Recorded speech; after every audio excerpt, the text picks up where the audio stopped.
Hey there, CCCH kids. It's Shauna, and I'm so glad that you could join us online today for our online experience. As you can see, our series this month has changed. We're in the month of August, and July flew by so quickly, and we're sad to see it go, but we're so excited for our new Dig Deep series. We're going to be talking about how we need to look high and low for God's wisdom. And I'm so excited for us to do this together this month. So we're sad that you couldn't make it this Sunday in person, but we hope you can join us next week so you can dig deep with us in person. Enjoy today, and we hope to see you soon.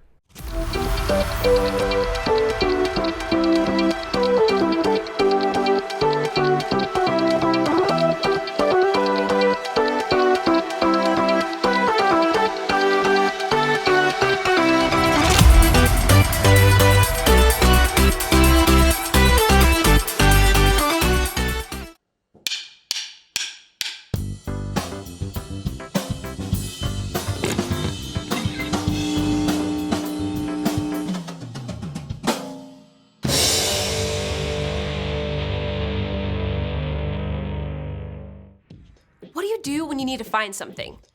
Maybe you think really hard about where you last had it. Then you look everywhere. Up, down, inside, outside. If you still can't find it, you probably ask someone, "Mom, where's my retainer?" And most of the time, you find it.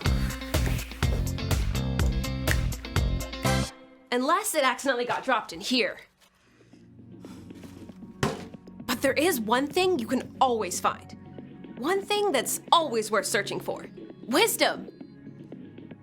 You won't find it under your bed or the bottom of your backpack. But whenever you need some answers, you can turn to God. Please help, God. I don't know what to do.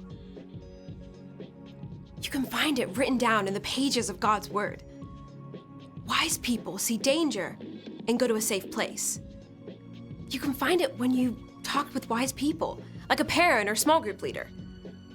As you grow in wisdom, it becomes easier to discover what you should do and do it. God can always help you figure it out. The more you learn to make wise choices, the more people around you will see God at work in you. That's why wisdom is an amazing way to worship God with your life. Because worship is about more than just singing loud. It's all about living loud.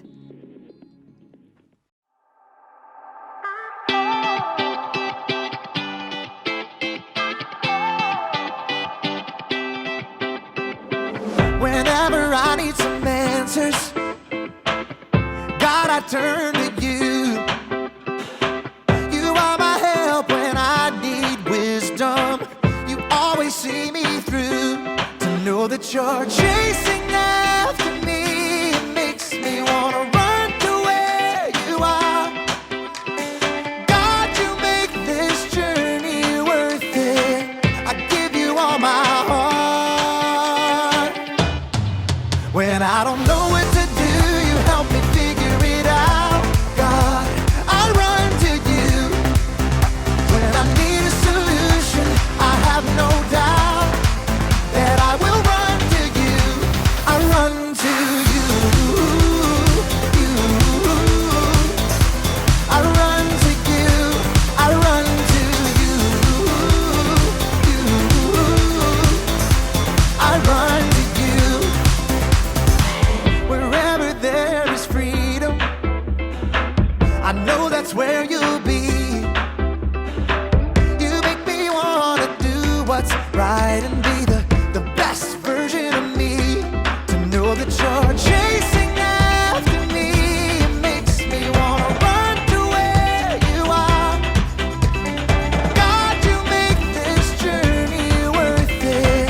I give you all my heart. When I don't know what to do, you help me figure it out. God, I run to you. When I need a solution, I have no doubt that I will run to you.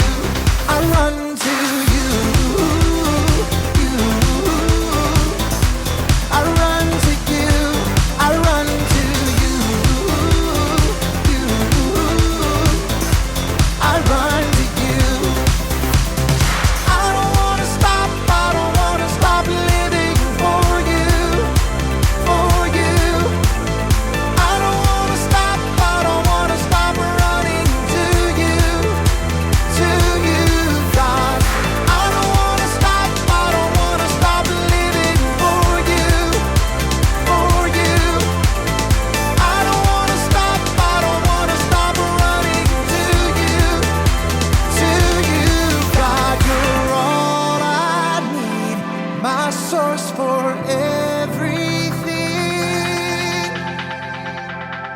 When I don't know what to do, you help me figure it out. I run to you. When I need a solution, I have no doubt that I will run to you. When I don't know what to do, you help me figure it out. God, I run to you. When I need a solution, I have no doubt that I will run to you. I run to you. I run to you. I run to you. I run to you.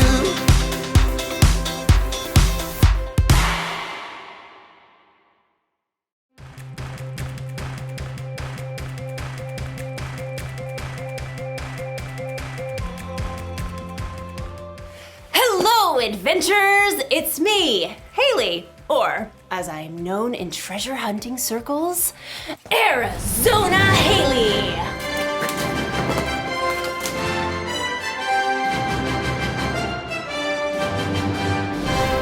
Or just Haley is fine. That's also fine. Today, we're hunting for treasure. Not just any treasure, mind you.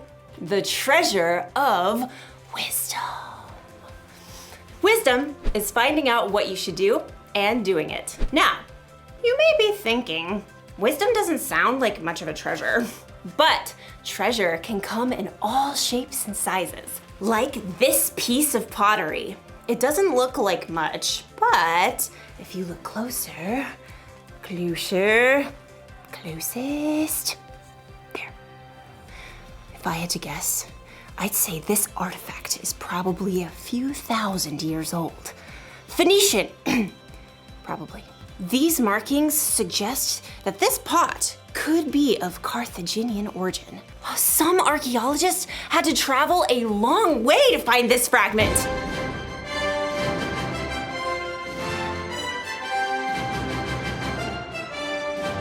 Who can say how much this piece is worth? I'm thinking 14, 15, $7.49. It looks like our archaeologist friend didn't have to travel so far after all.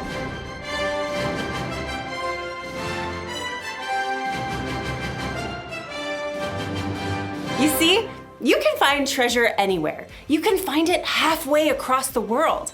Or you can find it at Frank's Pottery Emporium. Wisdom can be like that. For some wisdom, you may have to dig really deep or travel really far. But other times, like in today's story, wisdom is closer than you think. Ooh, I wonder what era this is from. Oh, this is just my coffee. Now that's what I call treasure. I'll see you soon when I am much more caffeinated. Bye. The Bible. It's 66 books of history, stories, letters, and poetry that fit together to form God's one big story. The epic adventure of how He created us and loves us so much that He made a way to rescue us. As we travel through the Bible, from Genesis to Revelation, we discover people who met God and found their lives changed forever. Now, for an amazing story, inspired by the book of Luke, chapter 2, verses 41 through 52. When God sent His very own Son, Jesus, to earth, angels shouted the good news. Fear not, I bring you good news of great joy. Shepherds and wise men journeyed to visit Jesus, and later, Mary and Joseph hurried to Egypt with their young son to keep him safe from King Herod. But Jesus wasn't always a baby or a young child. We don't know much about his early years, but he had to learn to walk and talk just like every other child. Mama. He probably learned from Joseph how to hammer nails and smooth pieces of wood for tables and wheels. We do know one very important story from the time Jesus was a boy. One of Jesus' followers, Luke, wrote it down many years later. He begins, every year Jesus' parents went to Jerusalem for the Passover feast. And when Jesus was 12 years old, they went up to the feast as usual.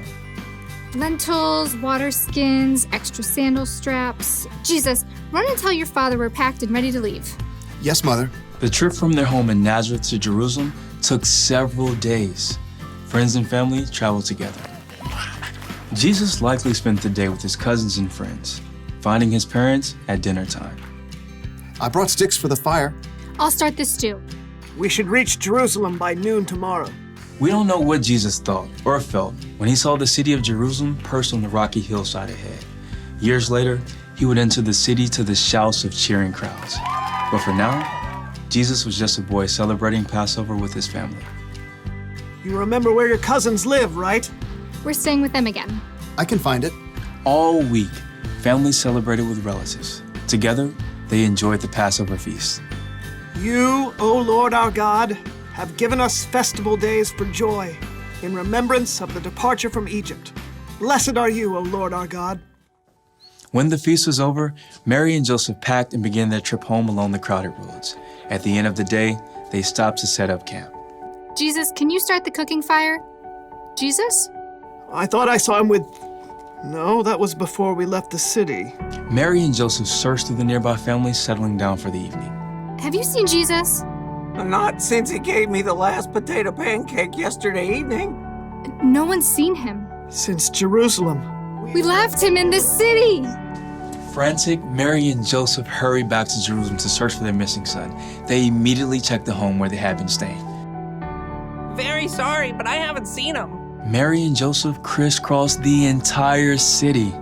He loved the honey cakes from that bakery. Excuse me, have you seen a 12-year-old boy about this tall? Dark brown robe. Hair kinda sticks out over his ears. Yes, like that. Sorry, haven't seen him. They may have checked the swimming hole or the stables, but Jesus was nowhere to be found. So Mary and Joseph paced the streets at wit's end. He's just never gone off like this. I don't think he's here. We've searched the whole city. Everywhere except... As Mary and Joseph turned the corner, high white walls rose ahead of them. The temple! We'll check the courtyard. Just in case. The courtyard was filled with visitors still in the city for Passover. As they circled the open space, Mary froze. Joseph, there! Just ahead, they saw their son. Jesus was sitting with a group of teachers, listening and asking questions. Teacher, isn't it always right to be kind, even if it means giving money to a beggar on the Sabbath? The teachers nodded in agreement and amazement, but Mary and Joseph rushed forward. Jesus! Son, why have you treated us like this? Grabbing her boy, Mary hugged Jesus so hard she nearly squeezed the air out of him. Your father and I have been worried about you. We've been looking for you everywhere. Why were you looking for me? Didn't you know I had to be in my father's house? All I know is, no more stunts like this, okay? Jesus returned to Nazareth with his parents, obeying everything they asked of him. As he grew wiser and stronger. He also became more and more pleasing to God and to others.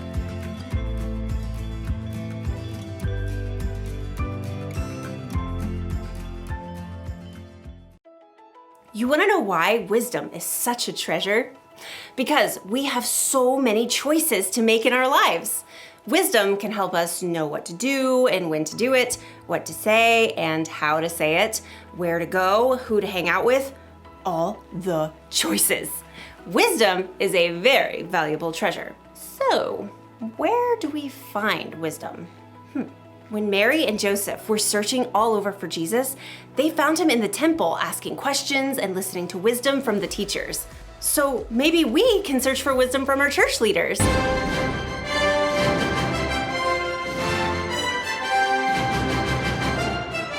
We can tell them how we're feeling and ask them questions when we're not sure of something. Or maybe we can search for wisdom from someone in our family.